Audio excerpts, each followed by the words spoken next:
Buenas tardes, mi nombre es Jorma García, le voy a hablar sobre el verbo y su función, la morfología regulares e irregulares, efectivo de modo de tiempo, persona, voz, aspecto. El verbo se conoce como verbo, una clase de palabras cuyo significado indica las acciones, el estado o proceso que realiza o sufre cualquier realidad, mencionada en la oración. Cuando hablamos de la oración, el verbo funciona como el núcleo del predicado, al igual que otras palabras en el verbo. Presente, lesema, en el que reside el significado verbal, y morfemas, de personas y números. Tiene además morfemas de tiempo, modo y aspecto. Funciones del verbo. El verbo cumple diversas funciones en la oración. Algunas de las funciones más comunes son núcleos del predicado. El verbo siempre es el núcleo sintáctico del predicado, ya sea en el predicado nominal o verbal. Indicar tiempo y modo.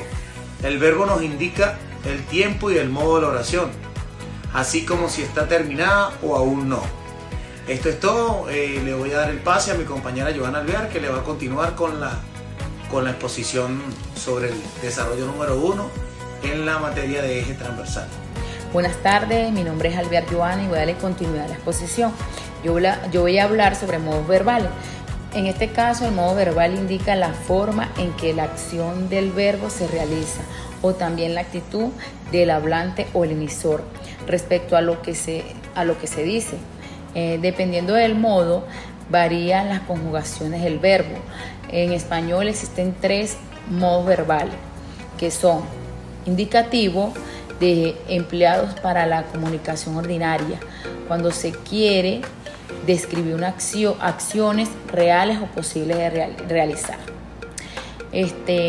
La conjugación que vimos en los apartados anteriores era siempre el modo indicativo, aunque puedan variar en su tiempo y personas verbales. Yo como, ella ha comido, nosotros comeremos, ustedes comieron. Son todos ejemplos de modos indicativos. Imperativo. Este modo se utiliza exclusivamente para ordenar al receptor del mensaje algo o con la esperanza de fluir en su conducta de alguna manera. Por ende, no puede conjugarse sino en segunda persona del singular o del plural. Ejemplo, come, usted coman, tranquilos, o coman, maestro. Subjetivo. El subjetivo es un modo que sirve para expresar deseos o probabilidades o situaciones hipotéticas.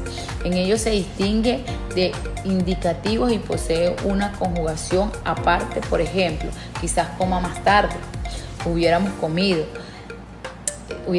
mejor en la cocina, o quiero que mi perro coma mejor. El tiempo verbal es el último de los accidentes verbales. En el tiempo verbal indica cuando se cometió la acción y modifica el significativo de la conjugación para reflejarlos. Esto se lleva a cabo dentro de una paradigma de tres ejes principales. Presente, ocurre ahora mismo; pasado, ya ocurrió; y futuro, aún no ocurre. Bueno, gracias por escucharme. Buenas tardes. A continuación vale la continuidad mi compañera. Buenas noches, mi nombre es Damilet Zambrano.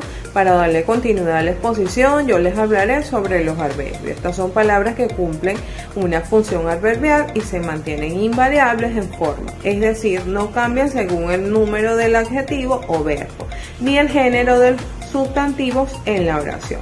Por otro lado, hablaremos de las preposiciones. Estas son palabras cortas que conectan diferentes elementos de una oración y proporcionan información sobre cosas como el tiempo, el lugar y la duración.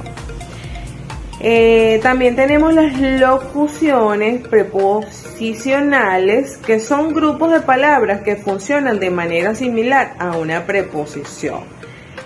Las preposiciones se utilizan para introducir un término, ya sea un grupo nominal o una oración, así como formar una cláusula coherente. Son necesarias para construir oraciones correctas y coherentes en español. El dequeísmo es un fenómeno antinormativo que consiste en introducir la preposición de ante la conjunción que en casos en los que esta preposición no es necesaria.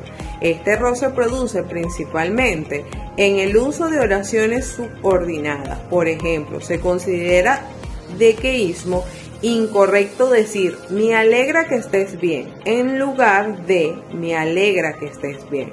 El dequeísmo es la utilización indebida de la preposición de antes de la conjunción que. Es un error común en el uso de oraciones subordinadas y consiste en la introducción innecesaria de una preposición que no es exigida por ninguna palabra en la frase. Por otro lado, el queísmo es un error gramatical que consiste en la supresión de la preposición de antes de la conjunción que, en contexto donde su uso es obligatorio. Ambos son considerados incorrecciones normativas, pero no implica que exista una forma de hablar correcta o que ésta sea incorrecta.